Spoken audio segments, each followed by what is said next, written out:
Hey, welcome to our parents' basement. It's Thursday night. It's another glorious adventure with, well, these two fine folks. Philip's out tonight, so it's just going to be me and Charles. And we're going to chop it up. We do pretty good when it's just me with Charles and I. We just kind of we ramble. shoot the bull. We ramble. We talk about life and the universe and everything around us. Just things happen, and it usually turns out pretty well. So, start off with Charles. How you doing, man? You were kind of puny before. How are things? Better. Got getting over a cold. Death Plague 2018, as I call it. Well, we can't have you dying, my man. So don't die. I guess is my what I want to tell you is just don't die. I won't. I've watched too much Highlander. I can't die. Well, there can only that doesn't even. But have you killed anybody? Have you chopped any heads off? Not yet. It's not time for the gathering yet. Oh, okay. Well, there can only be one, or there can be only one. Yeah. That's something that I guess we're just gonna start talking. What happened to the Highlander movies? Like they were awesome on like USA and TBS in the 80s and probably the early 90s. What happened to those, man? Wasn't there one really crappy one like in the late 90s? And that was just kind of the death knell for it. Kind of. Let's see. They went up into 2007. Really? Yeah. So I didn't know they went that deep. I was out by then. But I'm Duncan MacLeod and Connor MacLeod. I was in Clan MacLeod. There was a TV series, and there was Sean Connery of his masterfulness of accents. Really? Yeah, he's in the first one. First Highlander. I was like, oh, okay. I thought you meant he was in the TV series. You can't die, MacLeod. My name's Ramirez. Man, they kind of redid the same idea, I guess, with that Jet Li movie, The One. Kinda. Except for that was like from different alternate universes, but they when you killed one from the different universe, you got his strength or whatever. So it was kind of the same thing, but I really like those movies. I think they're doing a reboot. Yeah, they may. Yeah, I don't think they're talking about doing a remake of the original. Well, it was just the right amount of cheese. Yeah. Let's see. They've got people who are cast already. Really? Yeah, from 2015. Dave. Oh, that's not gonna happen then. Dave Bautista was supposed to be cast as a Kurgan. Okay, I'm okay with that. It's weird. Clancy, Brown? I forget his name. Like I can definitely see Batista as the Kurgan. But who's gonna be Connor MacLeod of the Clan MacLeod? I don't know, but there needs to be. It needs to happen. I'm on board with this. That's like something I don't even know how. We have random references on this show. I don't even know how in the first 3 minutes we got talking about the Clan MacLeod, but man, I'm championing. I'm going to be the one proponent. Is that the right word? Yeah. I'm for Highlander remake. But Sean Connery still got to play Sean Connery. Is Sean Connery still alive? He's still alive. He's probably 111, 195, 195. Well, he looks good. Yeah, he's. What is he? He is actually 88 years old. What's Christopher Lambert doing these days? Being a weird French Canadian. What are you talking about? He's I don't know. What has he been doing? What does the internet say? Yeah, he is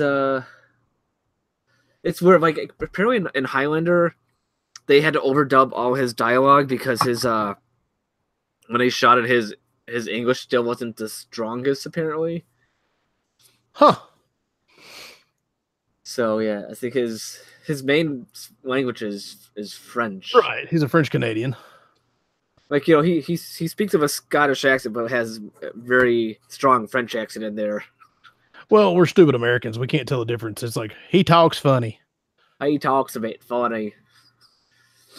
Yeah, it's what has he been doing? Has he been doing any films? Yeah, man, he's He got. did a lot of shit. He was in Kickboxer Retaliation. See, he was in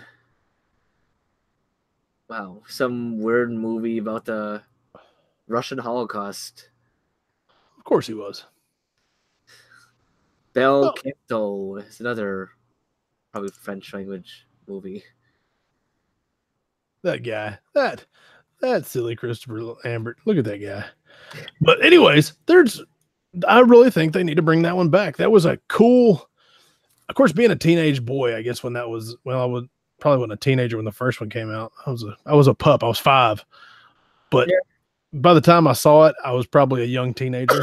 It was an excellent movie, man, or excellent concept. The movie wasn't excellent, but the concept, Yeah. absolutely.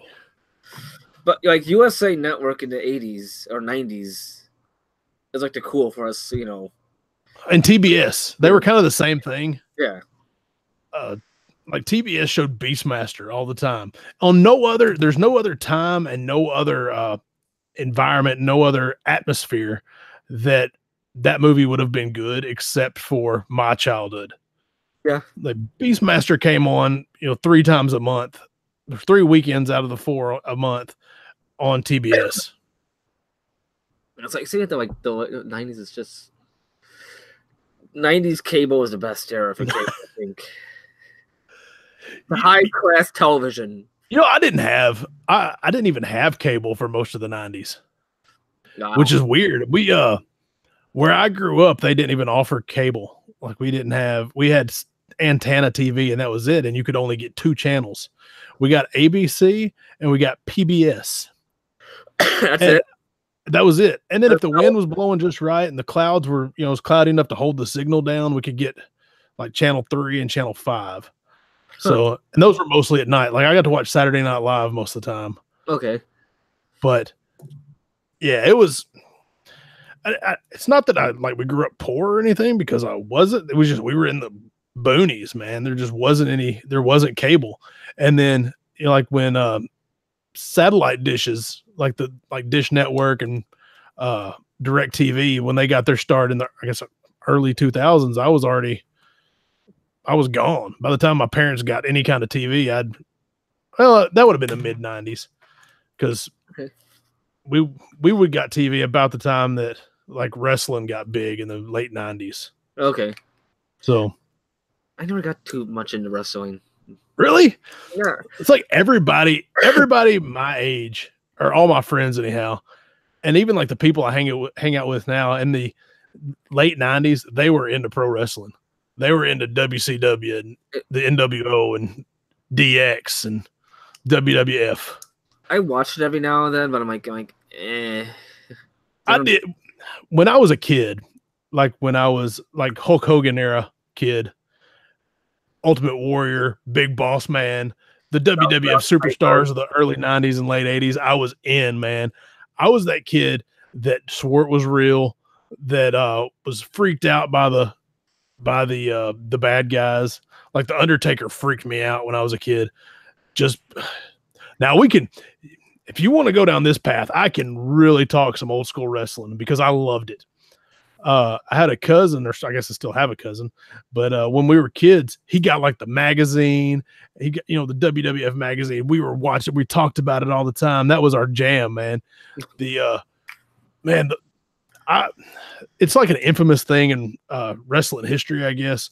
I was watching when the Undertaker put the Ultimate Warrior in a casket and like locked him in, and they made it seem real. Like people were coming from backstage, like you're watching it and you're like, oh, that sucks. Yeah, but I'm a little kid. I was probably 4th grade or so. But then people are coming from behind the cameras and they're trying to get him out and they're drilling holes in this casket and stuff. And they're trying to it's like something went wrong. This isn't a show anymore. This dude's dying. But then it was all just part of the show. As you get older, you realize, but man, and like the Undertaker, when he would he would wrestle somebody. He would like put him in a body bag in the end of the match. I'm like, man, why would anybody fight this guy? You're gonna die. You are gonna die. Why? Why would you even sign up? You John from Wisconsin, you're not gonna beat the Undertaker. You don't even have cool tights. I don't know. I don't know. It was weird to me, but I did, man. I loved the late 80s, early 90s wrestling. And then I took a big break during most of the 90s. And then when, well, there was some cool stuff going on, I think, if you were into it, but I had other things going on. It got away from being like cartoony when in the early, there was like the big boss man was the cop, and, there was the guy, the inmate that it was his nemesis. And then like Sergeant Slaughter was an Iraqi sympathizer. And the Iron Sheik was the bad guy. And, you had all these clear cut good guys, bad guys. And it was like a cartoon. And these guys were, just juiced to the tits, just steroids out their mind, and just huge. Big Jake the Snake fan, Jake the Snake Roberts.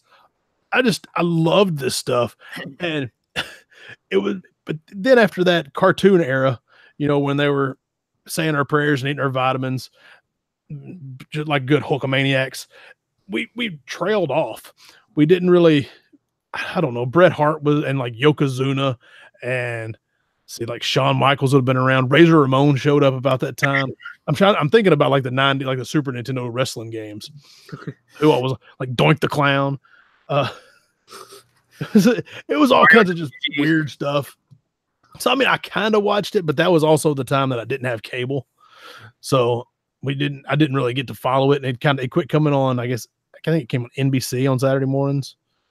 Okay. Maybe.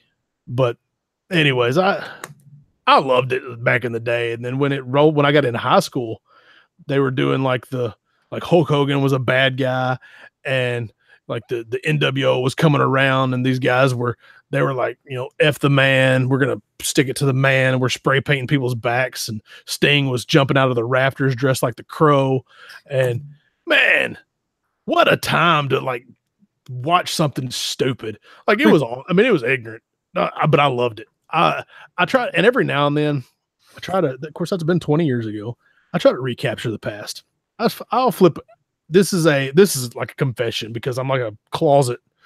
I would hate to admit this to anybody but the entire internet. I'll turn on the wrestling every now and then, because like, hey, what's going on? I used to love this stuff, and I'm like, it's just not the same. It's just not the same. We need Mean Gene back. Mean Gene's still alive. I know he's still alive, but he's not doing too much. Well, he's 111. Yeah, he's 111. That he deserves retirement. But like Bobby the Brain Heenan died. You didn't think that guy was going anywhere. Gorilla Monsoon was one of the announcers. He died 1,000 years ago. I think he died in the mid 90s. But like, all those dudes are just, they're old and they're decrepit or they're dead. Yeah. So they need to go on. You can't hardly beat Mean Gene or Howard Finkel. Howard Finkel was the ring announcer, and like if you heard that dude's voice, you knew it was the main event. Things were happening. Walking down the aisle. Yeah, that dude was awesome. He was just Buffer ain't got nothing, or Michael Buffer, either one have nothing on that guy. The voice of a generation is Howard Finkel. I probably know that voice if I hear it. You would. You absolutely would. He I think it's WWF Superstars. No, WrestleFest. The arcade game has his voice in it. Okay. He man, it was part of the show. Him and Mean Gene they were part of the show, and they're part of that old WWF childhood, Yeah. It's like from that golden era, as they call it. I remember like Captain Lou. Oh yeah. The rock and wrestling, man. Captain Lou Albino. Yeah. I like Captain Lou was crazy.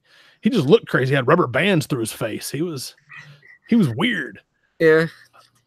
Man, like in outside the ring, he's like, I heard like he was one of the nicest guys out there or something like that. Yeah, that's what people claimed back that he was just really just a genuinely nice guy. And some of these guys, all right, let's talk about this. Back then, it was before the internet. So when these guys would travel, and if you ever see any of the interviews and stuff, some of the stuff they did was crazy. But when they would travel, they couldn't, the good guys and bad guys like couldn't travel together. They had to keep the story going, even, even through the, just in case like a kid didn't see them or something, like the $1 Million Man, Ted DiBiase, he always flew first class. I mean, WWF paid for it, but to keep up the appearance, he wasn't flying back there coach with the rest of these cats. It was weird, man. And they, if you were a good guy, you had to take time and talk to kids at the airport or at the, at a gas station or whatever else, because you had to keep up that persona. And then, I mean, you had guys like Andre the Giant that would all right, there's a documentary out there about Andre the Giant. I know I'm all over the place, but HBO did it, and it was fantastic. Just incredible. Just about, and it gave you kind of the behind the curtain, I guess, of what these guys do.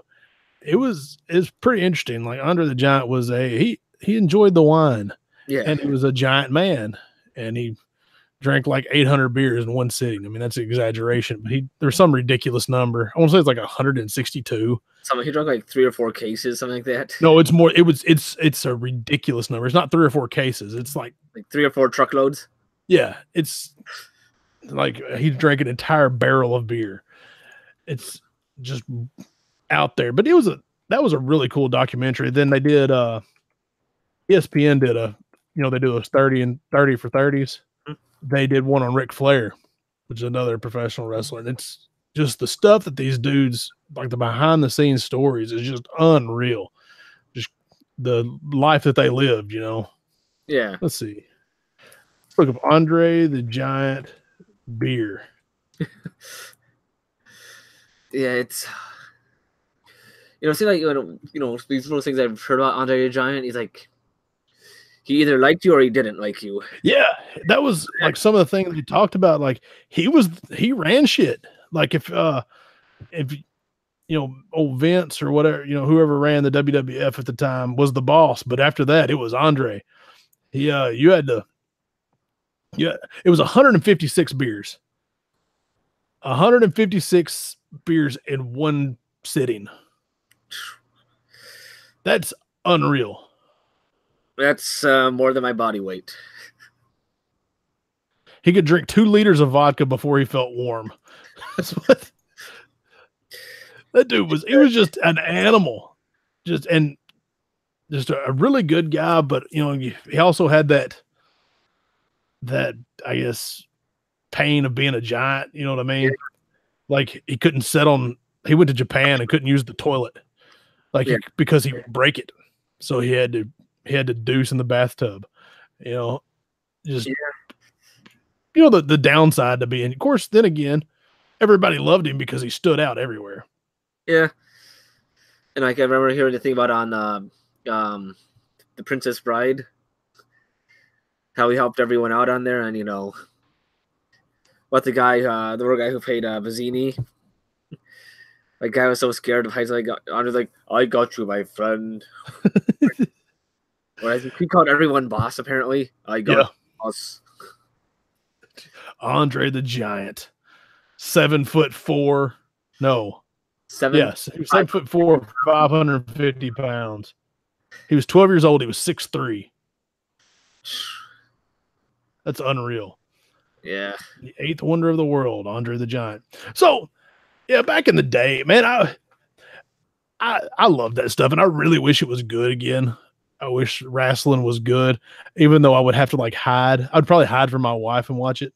I would hide under and turn it on in the closet like I was smoking meth and I was ashamed of what I was doing. Because wrestling now is kind of like it's more theatric than it was cartoonish like it used to be. Right. That's what made it fun back then. And we were kids. Yeah. In the late 90s, they knew who they were pitching to. It got kind of a little bit moderately filthy. Yeah. they were cussing and they were making poontang jokes and The kids got older. Do what? The kids got older, so they kept up with their age. That's exactly it. The same kids that were into, Andre the Giant and Doink the Clown, they got into this little bit more risque. Little, it went from saying your prayers, eating your vitamins to, hey, let's grab some beers and kick some ass. So it was. They knew who they're pitching to. Yeah, but I've got to watch more. Maybe, I don't know. Nah, I don't think you do. I really don't. I think you watch just enough. I watch it every now and then it comes on. I watch it for 5 seconds. Like, oh, yeah. I don't know. I try it on every now and then because, like I said, I used to be a big fan. I'm not too proud to say I owned a wrestling T-shirt at one time. I've never owned a wrestling T-shirt. I did. I owned an NWO T-shirt, and I loved it, man. I was all in. Like I knew it wasn't real when I was grown. I wasn't that, but man, I was having fun with it. Me and my buddies, we'd have 15 or 20 people at my parents' house to watch Monday Night Wrestling. It was just every Monday night. I mean, it was a party, and we would buy the pay-per-views, and we followed it so close. It was awesome. Like, who's going to be the next guy? Are they going to beat up Sting? Are they going to do, it was freaking cool. Yeah. Even though, it's all staged, it's staged, but the physical conditioning and they have to do to have everything timed perfectly, that takes a lot of talent. The work that those guys put in. I mean, when I say it's not real, I mean it's predetermined and it's a show. The work that those guys do they're amazing performers, and I mean that's what they are. They're performers. They're athletes. I'm not taking anything away from them at all, but they're putting on a show. And man, it's unreal what's the threshold for pain that some of those guys have, the athletic ability that some of those guys have. Like, I think it was maybe like Triple H, one of the big time wrestlers has been around for the last 20 years. He tore his pec. Like, it came loose from his sternum or wherever your pectoral muscle connects. And he finished his match because, you got to finish the show. That's insane. Yeah. You just bite down and do it. It's unreal what some of these guys do. We've had, 8-Bit Eric, that's been on here 3 times or whatever, probably our most reoccurring guest. He's been wrestling for years. He's been a wrestler. He's wrestled with some big, like a few weeks ago, he wrestled Jerry Lawler. Huh. He wrestled Jerry Lawler? He, 2 or 3 weeks ago, he put pictures on Facebook of him and Jerry Lawler in the ring. So it's what these guys do. And most 99% of the guys that do it they do it just because they love it, just because they're really, really into it. and they like putting on a show. Yeah. Most of those guys, they're not going to be, they're performing for, 50 people in some little spot. So they love it. They do it, good on them, man. That's chase your dream, have fun. Yeah. It's, it takes a lot of, trust in who you're going against. Oh yeah. Well, it's a dance for sure. It's like, what is it? My buddy, he does this wrestling stuff. I don't think he actually wrestles. He talks about it. He's at this one thing where this chick, they're doing a text. She jumped from like a DJ booth that's in a bar that's like 10, 15, 20 feet up off the ground into the opponents. And they just caught her perfect. Like, oh, they practice that a lot. Phew. How would you do that first? Like, okay, go, I got you. Like, how do you practice that? I don't know. Man, I don't have it in me. I just don't. But once upon a time, here's a funny story. I got a buddy that got into professional wrestling, not like as a performer, but he got into be like the announcer, like the ring announcer. And he got into being like the valet, the manager that would walk out to the ring and would be the bad guy while they were fighting. He'd be, like Mr. Fuji did and Mouth of the South Jimmy Hart. Those guys, they were running their head while just being a character. He got into doing that on the local scene around Little Rock. And then he got somehow up around where I'm from. They did a local show and he knew some of the guys. He's like, man, I can get you in to do this. So me and this guy that I'm talking about and another one of our buddies, we did commentary, like play by play. We did interviews with these wrestlers at the Izzard County Fairgrounds. It was, I mean, just a little, there probably wasn't more than 100 people there. But son, I had one of the biggest, I laughed so hard and had so much fun. And I was just like a kid in a candy store. I wasn't making fun of the guys. We were just having fun. And, we were doing like I said, the play-by-play or the color commentary, like, making stuff up, making up names of moves. Like he's got him in the Hungarian nose hold and just, and you can imagine, a guy like me, you give him a microphone, what's going to happen? This is about 21-year-old me. And so oh my gosh, we had got to ring the bell. We were bad mouthing, the referees and stuff like, oh, that was a quick count, just going on. And the wrestlers are interacting with us. And we didn't have any of this staged or planned or anything. We were just us and the guys that were actually doing the work were riffing off each other. And man, we had so much fun. I wish we would have got to do that again, but like, they were like, well, if y'all are going to be part of this, you need to stay and tear the ring down and you need to do this. I'm like, nah, bro, I was just having fun. I'm out. But I really should have stuck with it. And I think I would have had a blast because it was right in the middle of all that when professional wrestling was at its real high right around 2000, 2002, maybe. Yeah, man, we had so much fun.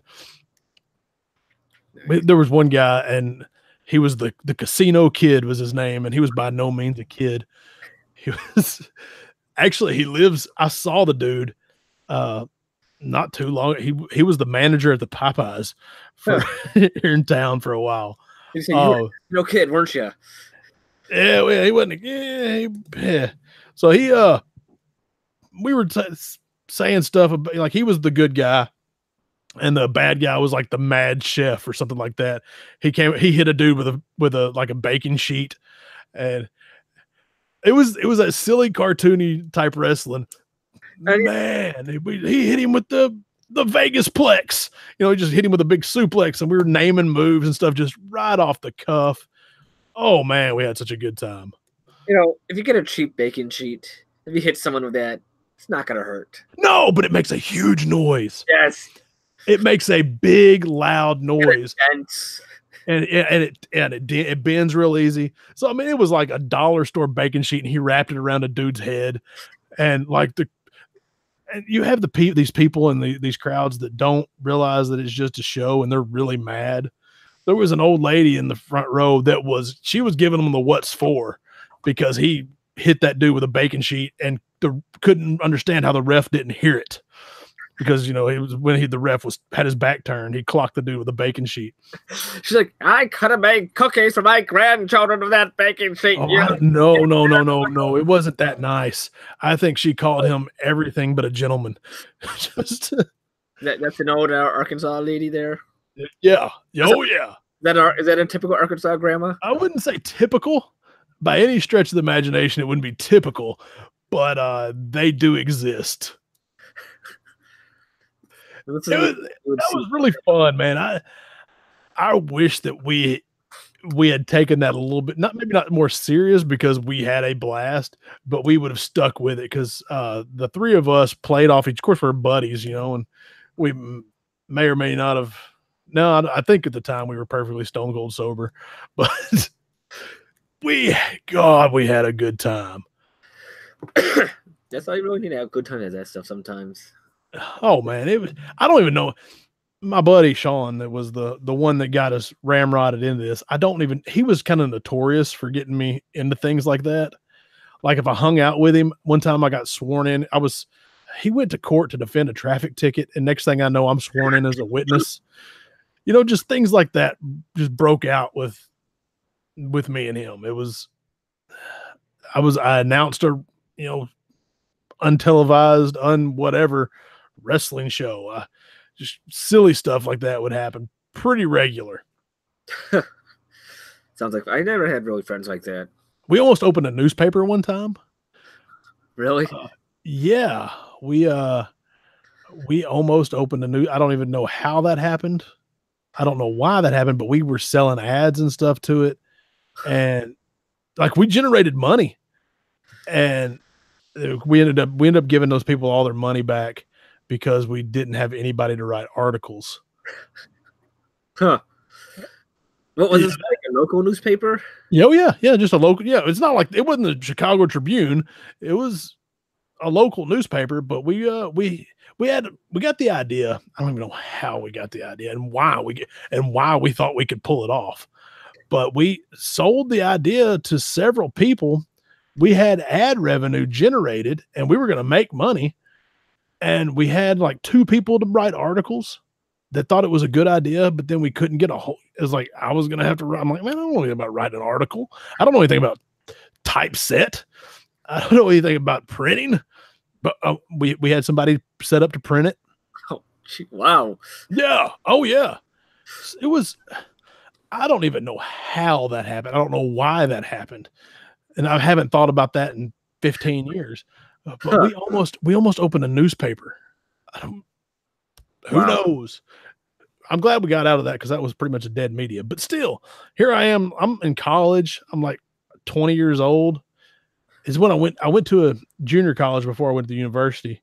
Okay. And so I spent 2 years at home, and me and him had a lot of free time, I guess.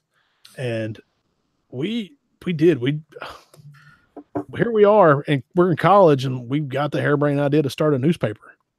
Huh. I don't even remember what the name of it was going to be. I remember talking to one of the guys that was going to write an article. He was a pastor. And he was going to write like a church type article, and that was going to be his, he was going to have his weekly, or I think we were going to do it bi-weekly spot. And of course, the distribution was going to be just like newsstands. It was going to be a free, take it. So it wasn't really a newspaper as much as it was like an opinion paper, maybe. Okay. But yeah, I vividly remember sitting there in that guy's office and him going, I think we can make this work. I'm like, yeah, we can. So kind of like The Onion, but not satire.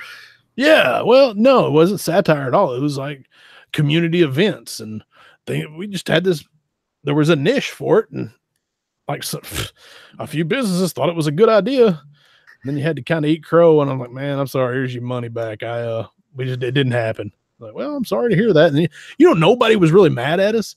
And like 2 people even told us to just keep the money. Huh.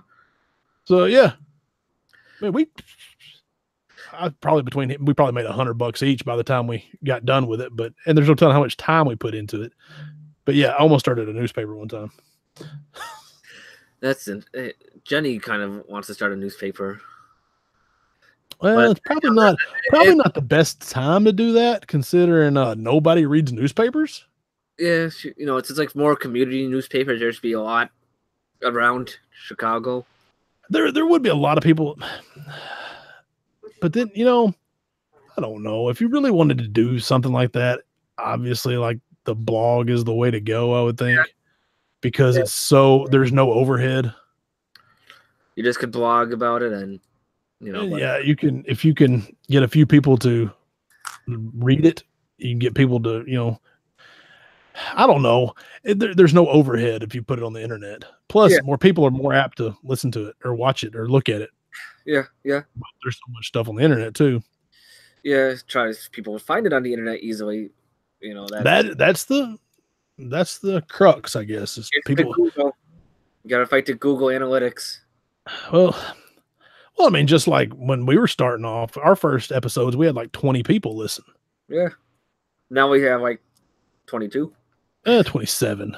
Okay. 27. No, I mean, we have some episodes that we might have more than several hundred people listen to. Yeah. So I don't know. It's just getting out there and getting started, getting that foothold in anything. Did you know that we're in the top half of all podcasts. Really? Yeah, we're most. I was looking at something like, if you have more than 10 downloads per episode, you're in the top half. Really? Huh. Yeah, there's so many podcasts out there. We're probably in the top. I wouldn't say 10% because there's a lot of big podcasts out there, but we're probably in the top quarter. Nice. Thanks, Mom. Thanks, Dad, for downloading. Yeah. Thanks for everybody I know that downloads this. And if you don't know us, thank you. Tell a friend. Tell a friend. If you can just get a foothold, there's people that will listen to, for some reason, people like to listen to our yammering. I don't know why, but it's our soothing voices. Well, it's probably not that. It's not its cleanest right now, but I think if you've got something to say, like Jenny in her newspaper, there's a niche. There's somebody that would listen to it. Yeah. There's somebody that would read it, and there's somebody that will really enjoy it. There's a market for everything. You have to fight Google and find that market. Yeah, we have to crack the Excite search engine algorithm. The Netscape Navigator. We got to get the Netscape Navigator to find it. 2.0. There's a plugin for us on there. Wouldn't that be great? Is Netscape still a thing? Like, could you download Netscape Navigator? I don't think so. No, I'm trying. Let's see if we can find it right now. I don't think any website will support. Well, there may be some websites that support that are still on like HTML 1.0. Remember when Netscape went away? I was kind of sad. You can download Netscape Navigator. Really? Absolutely. That's crazy. Probably full of some security holes now that it won't patch up from some of the stuff. I think it's from like a third-party site. It's probably just like because AOL bought Netscape, right? Yes. And then AOL into support for Netscape. But yeah, you can still download Netscape Navigator. It probably won't work and do anything, but it's still a thing. Oh. Man, it was Netscape and Internet Explorer. That's what we had. Virus Explorer. Internet Exploder. Yeah, God, I don't use Internet Explorer or Edge, whatever they call it now.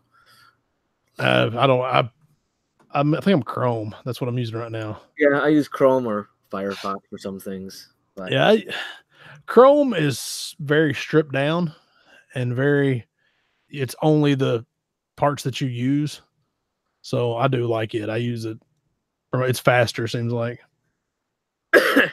Yeah. Like how many things are browsers are there now? Let's see. Safari, Opera, Chrome, Firefox. I know those are 4 big. See, I've never heard of SeaMonkey. I don't know that one either. I just Googled whatever browsers, and there's a ton of them that I don't. Mozilla Thunderbird. That's email. Oh, that's Firefox email. Something called Flock. I have no idea what that is. Pale Moon. That's crazy. Yeah, a lot of these are open source things, so there's so many of these things out there. Yeah, I'd almost be scared to put anything on my computer that wasn't like Chrome. Yeah, but some of this open source stuff is okay, but you gotta be. Seems like you're just asking for trouble, though. You guys talking about search engines? No, but it's crazy how much the internet has changed in in 20 years. I remember using Ask Jeeves. Like my kid, he's 9, and it just blows his mind that I'm older than the internet. So I remember when the internet wasn't even a thing yet. Yeah. I mean, that really wasn't until the mid-90s that companies would start to get websites. Yeah, 95, 96, something like that. Yeah. That's what I think Netscape Navigator was released in 94. So man, that's wild that I was in, junior high before the internet got to be a thing. Yeah, 94. And, That was and the freshman. internet, let me tell you something, kids. Little Papa Turf's about to tell you about something for a second. You think the internet's weird now? You should have been around in the late 90s. Yeah. Wow. Chat rooms were weird. Oh yeah. Things I'm like, you might be going looking for a chat room just to talk about, say, video games or something, and next thing you know, there's like the filthiest porn you can imagine somebody just posts. Yeah. But the AOL chat was relatively clean. I did ICQ for a while. I never did ICQ. I was so loyal to ICQ. Like when AOL Messenger came around, I thought it was like it was the devil. Or MSN Messenger. That was MSN Messenger. I remember that. Yeah, in the late 90s, man, we chat rooms. Like, did you have any chat rooms that you frequented? I had some chat rooms. There's this group of us. We'd always chat together, and I've lost touch of all those people now. So, like, there was, and I think anybody about our age, they would get on these chat rooms, and you might talk to the same people for, every night, or occasionally for lengths of time, and then they just disappeared, and you kind of wonder whatever happened to those people. Yeah. Then you had the IM, so you could talk. So you could, like, some of these busy chat rooms you couldn't really find. The words just scrolled so quickly.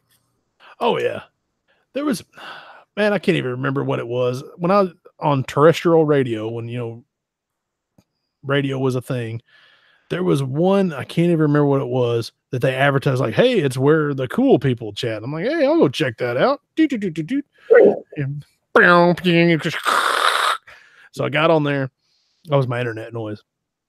And like that's where I just like, it's 10 o'clock. I'm gonna see what's going on the internets, and I'd hang out on there, and you talk to people, and you like made not real friends, but there were people that you recognize their avatar or their screen name, and you kind of wonder what happened to those people. Yeah, some people I still talk to, like one or like maybe one or two, but the rest of them. Oh, I don't talk to anybody that I did 20 years ago on the internet. Did a lot of people on the internet 20 years ago, huh? Do what? He said, I don't talk to anyone I did 20 years ago on the internet. So I did. Yeah. Everybody tried, right? As a teenage boy. ASL. Yeah. If you're between the ages of 35 and 45, you know exactly what ASL means. Yep. And I would fuck with people sometimes. I'd say like 87 H Mars. Yeah. You could make up whatever you wanted because there was no way of anybody telling. Yeah. I mean, you could be whoever you wanted to. It's up, and man, kids, let me tell you, it was a weird place. Yes, it was. That's why that's why I said, don't give anyone your address. Don't tell anyone who you are. Don't do any of that. Oh yeah, it's like you don't talk to anybody from the internet. That's like, and now we're like, hey, let's get in a car with a stranger that we ordered from the internet. Yeah, things are different. Yes, the internet was scary then. It was, man. It was like only kids and creeps were on the internet. Yeah, that was pretty much it. If you were either, of the right age, you were less than 25, or you were a pedophile. That's like all the internet had. And if that's not all that was out there, I'm going to apologize, but that's what everybody had me thinking was out there. Make sure they're actually a kid. They may not be a kid. Oh yeah. There was that whole thing of people like, hey, we can meet after school. I'm from your town. And like kids were getting abducted. I don't even know if that was a real story, but it seems plausible, I guess. And it came up a lot. I don't know if it was just like my mom trying to scare me or whatever. Sparkle Puff Spunnies is actually a 50-year-old man and serving a life sentence in San Quentin. Yeah. Sparkle Puffs 47 fingered Jeffrey. So he just wanted to put his finger in somebody. It was man, it was such a weird, scary place. Did you ever have like everything you were scared of viruses? Like viruses were the scariest thing ever. Yeah, it's like, don't open this file. All right. Don't go to this website. I'm gonna tell you, yeah, there you go. I'm gonna tell you something. I'm gonna tell on myself a little bit. When I was a kid, you'd send you like, hey, you got a picture, and then you'd send your picture, and or they'd send you one. I was talking to somebody that I thought was a young lady one time. Uh-oh. Hold on, this story gets really weird. And so they're like, hey, yeah, it's a self-extracting file. Just double click on it and it'll open the picture. And I'm like, all right, cool. So I double click on it. Next thing I know, it's giving somebody a backdoor to my computer or giving them control. I'm sitting there hanging out, and this like this box comes up, and like, you know, they were wanting me to scan nudes or like any porn I had. I'm like, man, I ain't got no porn. And they're like, well, give us, I don't even remember what else they asked for. But the weird thing was, I'm like, I was, I don't, like, well, if you try to shut down your computer, I'm going to erase your hard drive. I'm like, oh, that's just kind of scary. And then like they made my CD drive pop open on my desktop. And I'm like, oh, this is spooky. But lo and behold, Jason's a little craftier than the people of the internet. Like I can try to shut down and they'll get that, or I could just unplug my modem. So at least I had enough wherewithal about me that I unplugged my modem and I never heard from that again. But it was, man, they were telling me like what's on my screen. And then I'm like, man, no, you can't do that. And next thing I know, my CD drive pops open and I'm like, oh shit. But they may have been crafty on the hardware side, on the software side, but old Big Daddy Turf was crafty on the hardware. We can just cut the phone line and you can't touch me. How old is Big Daddy Turf then? He would have probably been about 17, 18, probably in high school. Many, many years ago. I was probably in high school. It'd have been the late 90s. I never had any of that stuff. Man, my parents, like I had an aunt in Memphis and she got like the internet before we did. Like they had it. I'm like, cool, man, let me check that out. So I'd check out internet and I'd like internet all day. And this would have been about the time that like Space Ghost Coast to Coast was big. So I downloaded tons of WAV files from Space Ghost Coast to Coast. And I just thought they were hilarious, little sound bites. And I remember that. So I spent hours doing that. Like we'd go to her house on the weekends. It was my mom's sister. And I'd just spend hours on the internet. And the internet, was like, don't tell anybody where you are, but go ahead and look at the internet. I mean, I just did that from can to can't. And then I don't know where I was going with that, but then later on we got the internet and it was super slow. Of course, she was in Memphis. So Memphis had a little more infrastructure than Horseshoe Bend, Arkansas. So when Horseshoe Bend got the old 28.8 modem, the old internet fired up and you scream along at like actually about 12K. Here we are, we're lurking around right now. Probably I'm going to gripe when it's like 200 meg download. I'm going to be calling somebody when it gets that slow. But here we were probably, it was like 12K. Yeah, I had a V90 modem back then. Ooh. Well, everything had the 56.6 modem, but our system or our whatever topped out like at 28.8. He had what maybe a 1 gig processor in there or something like that. No, not even. No. 400 megahertz.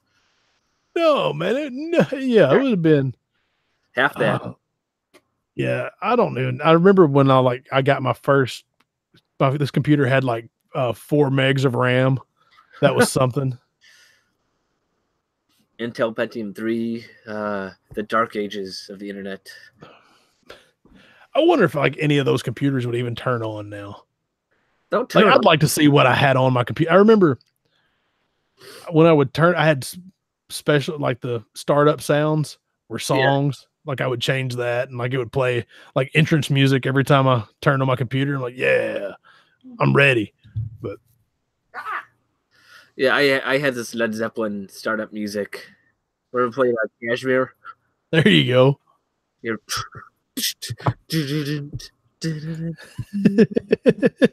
That was probably around about 2000 or so. yeah, Because that was from this. Yeah, so the Led Zeppelin website that was not run by Led Zeppelin.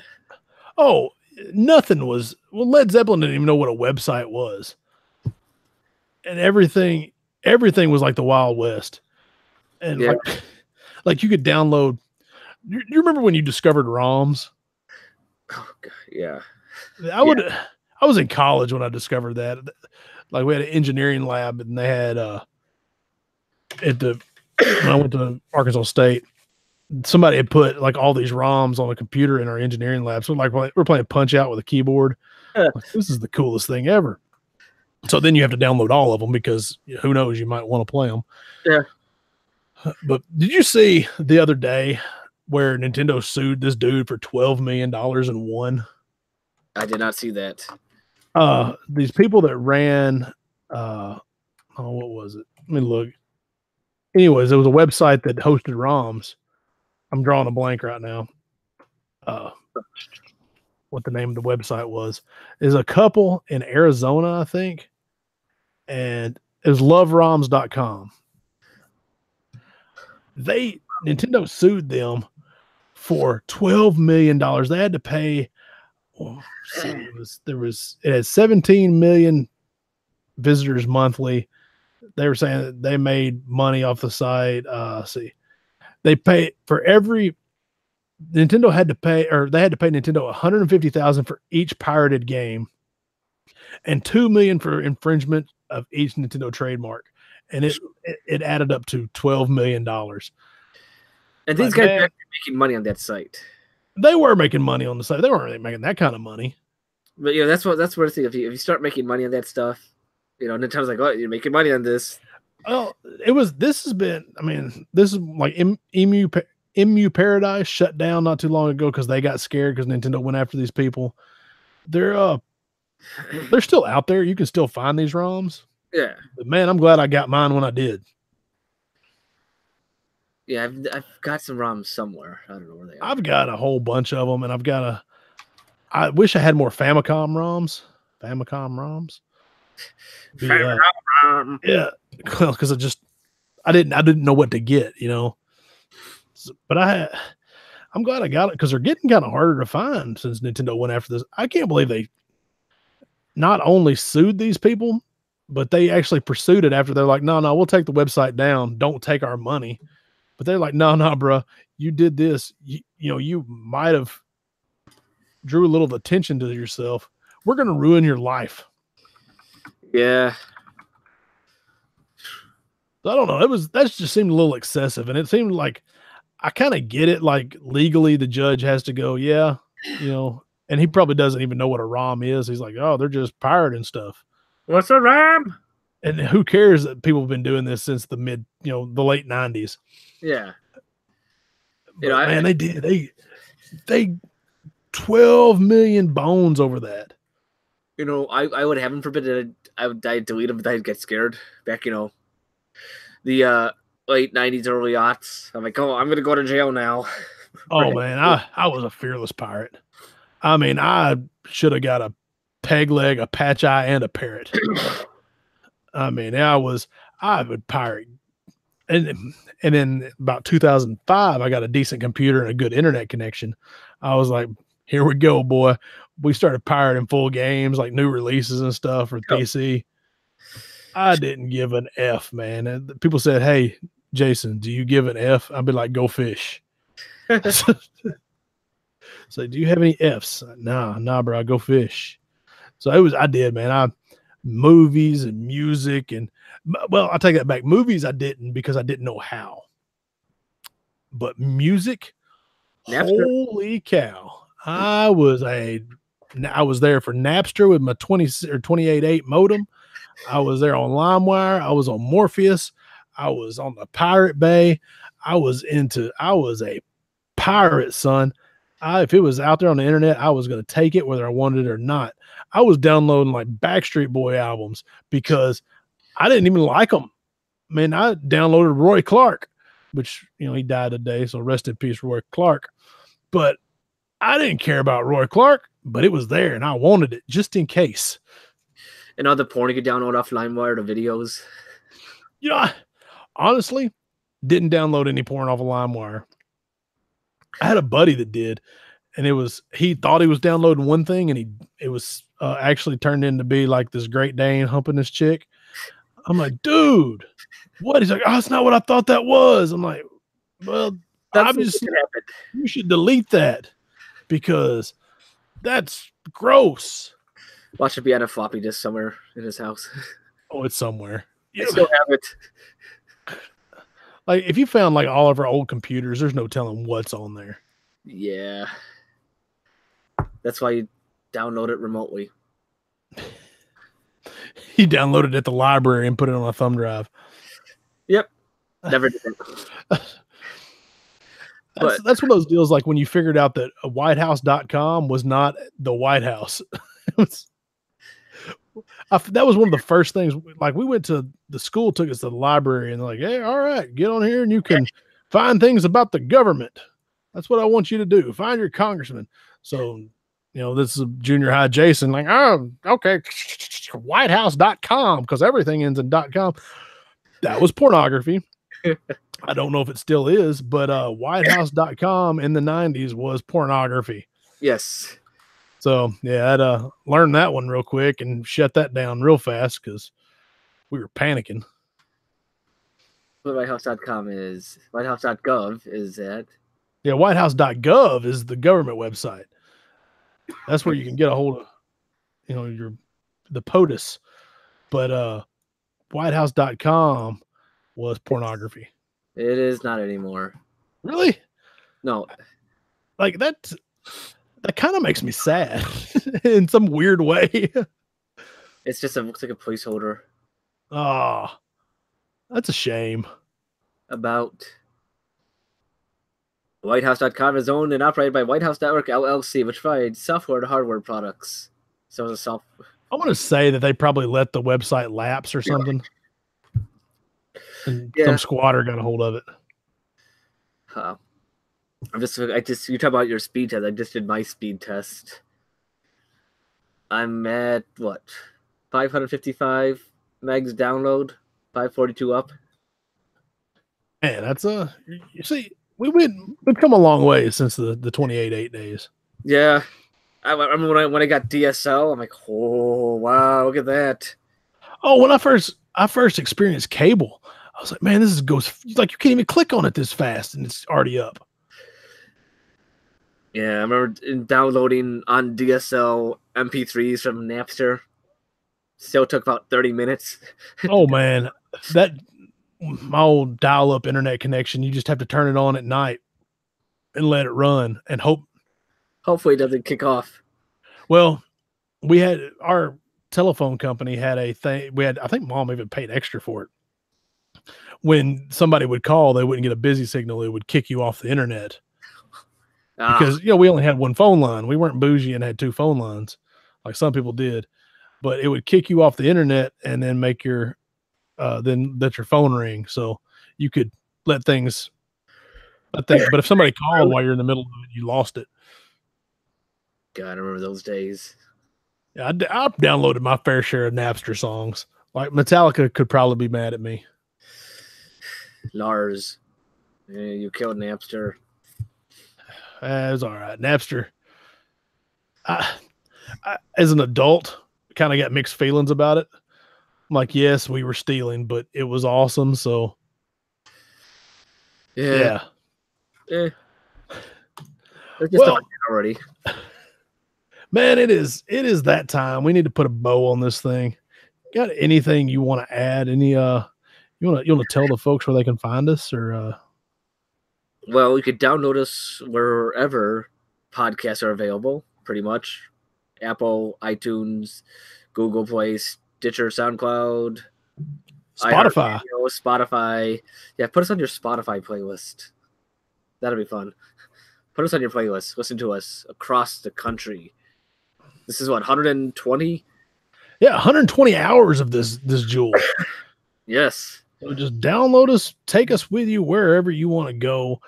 We have plenty of entertainment, and we use that term loosely.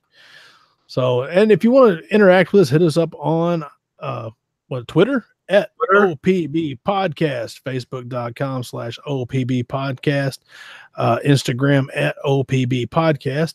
So hit us up those places. Facebook's the easiest to get a hold of us, that and Twitter. Send us a letter. You can send us a letter. I tell you what, hit me up on Twitter and I'll give you my address. I'll send it to a DM and you can write me a letter. Old school, put a stamp on it. So anyways, Charles, if you don't have anything else, man, they can check us out on all those places. Check us out on iTunes, or on not iTunes. Well, yes, iTunes, but on YouTube for all the video. So with that said, I'm going to give you some deuces. I'm going to give all these people some deuces, and I'm going to let you hit that button and make this thing stop recording. All right. Good night.